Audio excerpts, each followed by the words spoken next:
ছাদ বাগানে গোলাপ সবাই ভয় পান, আমিও ভয় পেতাম। কিন্তু 2-1 বছর থেকে প্রচেষ্টা করে বা জেনে নিয়ে কি করে গোলাপ গাছ তৈরি করতে হয়, গোলাপ গাছ কি পছন্দ করে কি পছন্দ করে না সেটাই তুলে ধরবো। আমি কিন্তু কোনো রোজারিয়ান নই, শুধুমাত্র প্রচেষ্টা, শুধুমাত্র জেনে নিয়ে ঠিক আমি আমার মতন করে গোলাপ করছি। কিভাবে গোলাপ করছি বা এই সময় মানে এই গ্রীষ্মকালে বর্ষার ঠিক আগ মুহূর্তে গোলাপ গাছের কী পরিচর্যা সেই নিয়ে আজকের ভিডিও। নমস্কার, আমি দেবজ্যোতি, কুচবিহার থেকে। আপনারা দেখছেন রান্তুর ছাদ বাগান। প্রতিদিনের অভ্যাস মতো আজও চলে এসেছি একটি ভিডিও নিয়ে। আর এই ভিডিওতে আমি দেখাবো বা বলবো আপনাদেরকে আমি আমার ছাদ বাগানে গোলাপ গাছগুলোকে ঠিক কীভাবে তৈরি করছি। আমার ছাদ বাগানে এখানে যে গোলাপগুলো দেখছেন, এই গোলাপগুলো হচ্ছে সদ্য লাগানো, মানে মার্চ মাসে এই গাছগুলোকে লাগিয়েছি। ঠিক আবার এখানে যে গোলাপগুলো দেখছেন এগুলোকে গত বছর লাগিয়েছি। আর এই জায়গাতে যে সমস্ত গোলাপ গাছগুলো দেখছেন সেগুলোকে লাগিয়েছিলাম 2 বছর আগে। কি করে গোলাপ গাছগুলোকে আমি ঠিক এরকম রাখতে পেরেছি সেটাই আজকে তুলে ধরবো আপনাদের সামনে। এতদিন আমার গাছগুলো ছিল ঠিক এই অবস্থাতে, মানে একটি গাছের সঙ্গে আরেকটি গাছ প্রায় ঘেঁষাঘেঁষি করে। সেটা রাখতে হয়েছে বিশেষ কারণে। বিশেষ কারণ বলতে, যেহেতু আমি উত্তরবঙ্গের ছেলে, উত্তরবঙ্গের কুচবিহারে থাকি, আমাদের এখানে ঝড় বৃষ্টিটা একটু বেশি পরিমাণেই হয়। প্রায় দিনই ঝড় বৃষ্টি চলছে আমাদের এখানে। এই ঝড় বৃষ্টির কারণে গাছগুলোকে ঘেঁষাঘেঁষি করে রেখে দেওয়াতে গাছ পড়ে যাওয়া বা টব ভেঙে যাওয়ার সমস্যা থাকে না। এতদিন গাছগুলোকে কি খাবার দিয়েছি তার ভিডিও আপনাদের সামনে আমি তুলে ধরেছি। বর্তমানে গাছগুলোতে খাবার দিচ্ছি 13-40-13 এবং এপসাম সল্ট সপ্তাহে 1 দিন করে। এছাড়া দিচ্ছি আরেকটি খাবার, সেটা হচ্ছে রুট মাল্টিপ্লায়ার। সেটা কি আসবো ভিডিওর শেষের দিকে। আমি আমার এই যে গোলাপ গাছগুলোকে দেখুন, এই ঝড় বৃষ্টির কারণে আমি একটির সঙ্গে আরেকটিকে কীভাবে বেঁধে রেখেছি। সেই যে বাঁধন সেটা কিন্তু থাকবে, সেটা রাখবো যতদিন না পর্যন্ত বর্ষা শেষ হয়।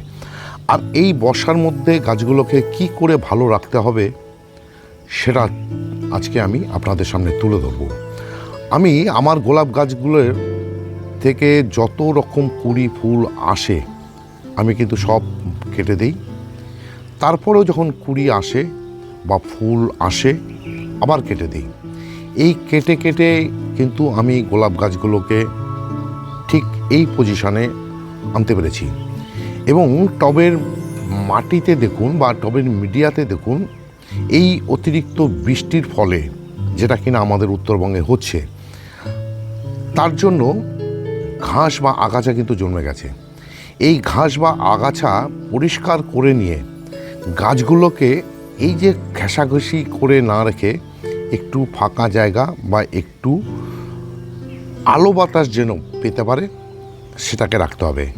তার কারণ এই ঘাসের ফলে বা এই অতিরিক্ত বৃষ্টির ফলে মাটি যেহেতু সবসময় ভিজে থাকছে, এতে কিন্তু একটি রোগ বা একটি পোকা দেখা যায়, সেটা হচ্ছে স্কেল। যদিও স্কেল জমির গাছে বেশি দেখা যায়, টবের গাছে কিন্তু তুলনামূলক অনেকটাই কম দেখা যায়। তথাপি প্রোটেকশন হিসাবে আমাদেরকে ব্যবহার করতে হয় 2টি ওষুধ। কি 2টি ওষুধ ব্যবহার করতে হয় সেটা এবার আপনাদের সামনে আমি তুলে ধরব। গোলাপ গাছে স্কেল যেন না আসে তার জন্য আমি যে ওষুধ ব্যবহার করি সেটা হচ্ছে অসিন বা টোকেন। তার সঙ্গে মেশাই সাইফারমেথ্রিন গ্রুপের 10% ইসির ওষুধ। যদিও আমার গাছগুলোতে স্কেলের সমস্যা নেই, এই ওষুধ ব্যবহার করার পাশাপাশি আমি কিন্তু আমার যে গোলাপ গাছগুলোকে রেখেছি ঠিক এইভাবে, আগের তুলনায় অনেকটা ফাঁকা করে, এবং গাছের মধ্যে যেন রোদ আলো বাতাস পায় সেইভাবে। যার জন্য আমি গতকাল আমার এই যে গাছগুলোকে ঠিক এই অবস্থায় এনে রেখেছি। এছাড়া গাছগুলোতে যে খাবার দিচ্ছি সে খাবার চালিয়ে যাচ্ছি, সঙ্গে দিচ্ছি কীটনাশক এবং ফাঙ্গিসাইড। এই সময় কীটনাশক এবং ফাঙ্গিসাইড কিন্তু গাছে দিতেই হবে। তার কারণ হচ্ছে, দেখুন, সমস্ত গাছের মধ্যে এই যে একটি পাতা এরকম হচ্ছে, এটা হওয়াটা কিন্তু স্বাভাবিক।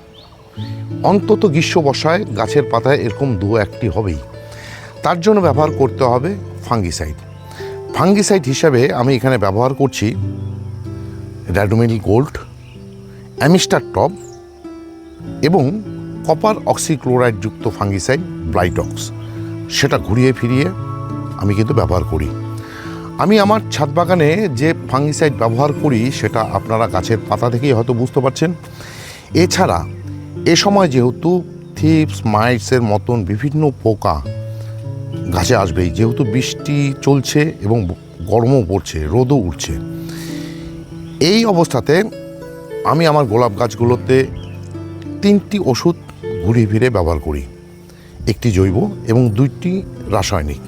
একটি হচ্ছে কাকা, আরেকটি হচ্ছে ইমিডাক্লোপিড গ্রুপের কনফিডার। এছাড়া দিচ্ছি ওবেরন। আমি আমার গাছগুলোতে ফাঙ্গিসাইড বলুন, কীটনাশক বলুন, আমি কিন্তু ঘুরিয়ে ফিরে ব্যবহার করি। একই ওষুধ ব্যবহার করে যাই না। এই সপ্তাহে একটি দিলে পরের সপ্তাহে ঠিক সেটাকে চেঞ্জ করে দেই।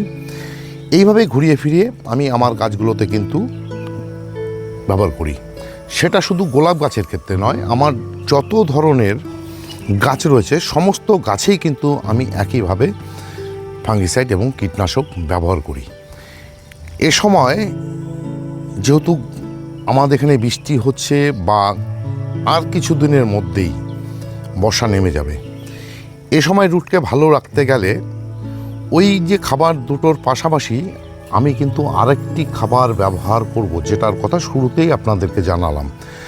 সেটা হচ্ছে রুট মাল্টিপ্লায়ার, উৎকর্ষের কোম্পানি। আমি কিন্তু উৎকর্ষের কোম্পানির কোনো প্রমোশন করছি না। আমি এই কোম্পানির খাবার বলুন, ওষুধপত্র বলুন, ব্যবহার করে উপকৃত হচ্ছি, আর সেটাই আপনাদের সামনে আমি তুলে ধরলাম। এই যে রুট মাল্টিপ্লায়ার, এটা ব্যবহার করতে হয় মাসে একবার করে।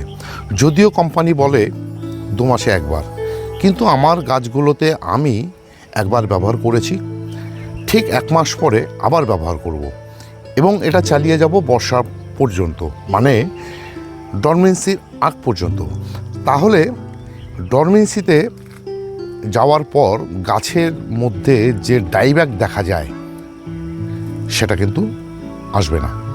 এই ডাইব্যাক যেন না আসে তার জন্যই আমাকে এখন থেকে এই পরিচর্যাগুলো করে নিতে হচ্ছে। এবার রুট মাল্টিপ্লায়ার আপনারা কীভাবে ব্যবহার করবেন? 1 লিটার জলে 1.5 ml নিয়ে সেই জলটিকে যে গাছে যতটুকু জলের দরকার, মানে মিডিয়াতে, ততটুকু দিয়ে দেবেন এবং সেটা দেবেন মাসে কিন্তু একবার। এই পরিচর্যা করে নামার জন্যই কিন্তু বর্তমানে আমার যে গাছগুলো দেখছেন ঠিক এই অবস্থাতে আছে বা এসে দাঁড়িয়েছে। আর এটাই ছিল আজকের ভিডিও। আমি কোনো রোজারিয়ান নই, আমি সাধারণ একজন বাগানি।